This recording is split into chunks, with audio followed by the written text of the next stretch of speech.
2025 is set to be one of the most competitive seasons in Formula One, and with up to 4 teams being the favourites to win races, sparks should fly left, right and centre between the F1 drivers, with McLaren leading the way thanks to the 2024 championship title, followed by the top duo of Ferrari and the raging Bulls behind them.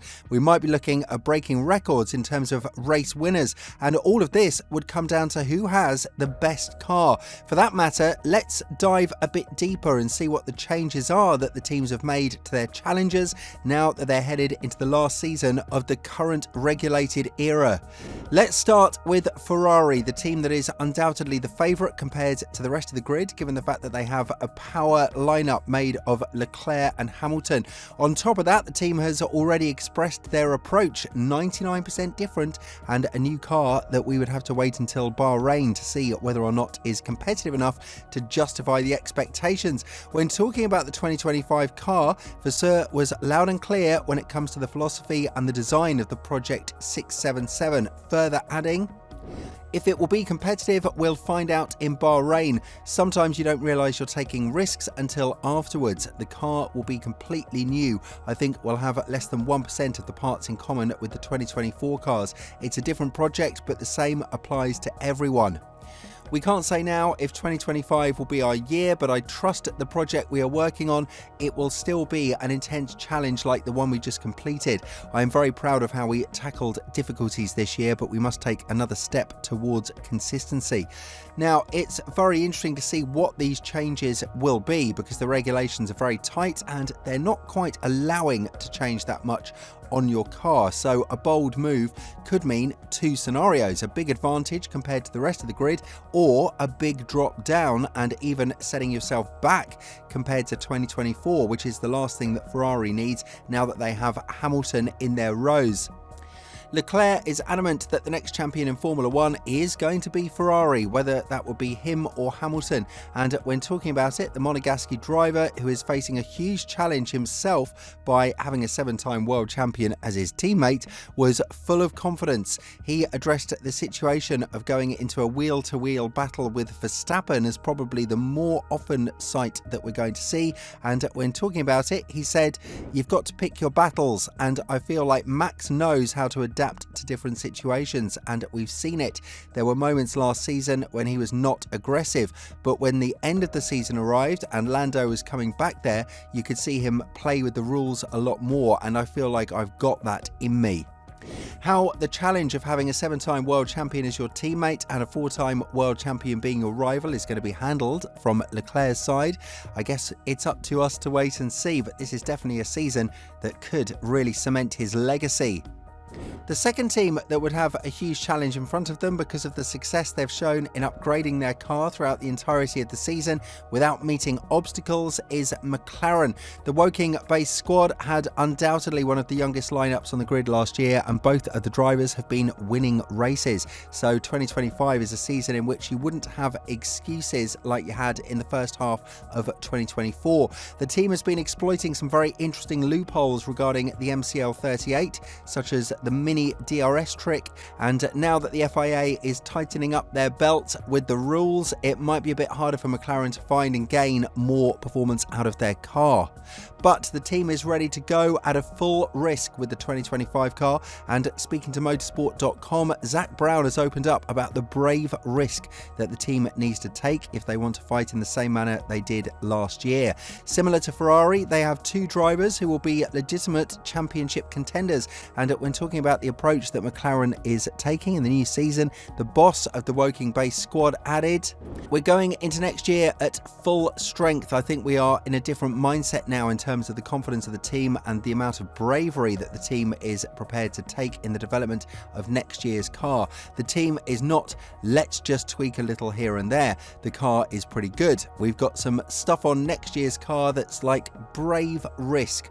I think you only get to the front if you try and beat everyone, as opposed to the mindset when we started this year, which was like, let's just be as good as them. The mind shift now is let's beat everyone." Make no mistake, McLaren is going to have some serious challenges in front of them, and the last part of 2024 has shown that Ferrari's curve is no joke, and you can never dismantle Verstappen, even when he is in the third fastest car on the grid. Of course, Piastri and Norris are super fast and talented and have shown to the world that they can win races, but to win a championship and be consistent, especially in an era like today's one, is quite a harsh challenge for every team on the grid. That's why the Woking-based squad would have to temper the intra-team fights first, because we've seen that this can be quite a big flaw for them in 2024, and it took Budapest and almost the entirety of the first half of the season for them to understand that they are in the championship fight. How would they respond to Ferrari's thrown glove? It's probably going to be the talking point of the entire season, but here are the two teams that could and will definitely make things harder for them: Red Bull and Mercedes. Over the past couple of years, we've seen Red Bull being extremely competitive, winning 22 out of 23 races in 2023 and winning the first 5 venues in 2024. However, the drop-off was significant, and after the intra-team tensions and the departure of many key figures, the Austrian team is going to try and pick up the pieces now that everything starts from zero. Max Verstappen was adamant that if the team continues with the development curve like they ended in 2024, there is absolutely no way that he is going to become a world champion. So the challenge from the 4-time world champion has been thrown towards his team. One thing that the team can bank on is the increased amount of wind tunnel time now that they finished third in the Constructors' Championship compared to first place in 2023 and 2024. But then again, the concept of the RB21 needs to be right for the team to be able to extract as much potential from it as possible. And when talking about this to a greater extent, the technical director of the team, Pierre Wash, said, "At the moment, the idea is to develop this concept, develop this car as much as possible, because the championship is there to be fought and we'll try to win it. Then we will evaluate the concept that we will put on track, that it will be different than 2024 for sure, and try and find another step of performance." It's going to be quite tough given the fact that they have a brand new driver in Lawson who only has 11 races under his belt as F1 experience, but nevertheless he is of course here to compete and to fight for the ultimate prize. Unfortunately, that hope has taken a steep decline after Marco and Jos's first comments, which were for Lawson to focus on his own race and not try to challenge Max in any way whatsoever. This is not exactly the sporting code of Red Bull, but they did make a valid point. Whoever went to challenge Max has failed miserably, and what we must not forget is that he is still the champion that needs to be taken down. So as we speak, Red Bull has the favourite driver to win the championship, unless something horrific happens to the development of their car. Last but not least is the Brackley-based squad, who also have a new lineup they can boast with. But the hopes for 2025 are not exactly championship oriented.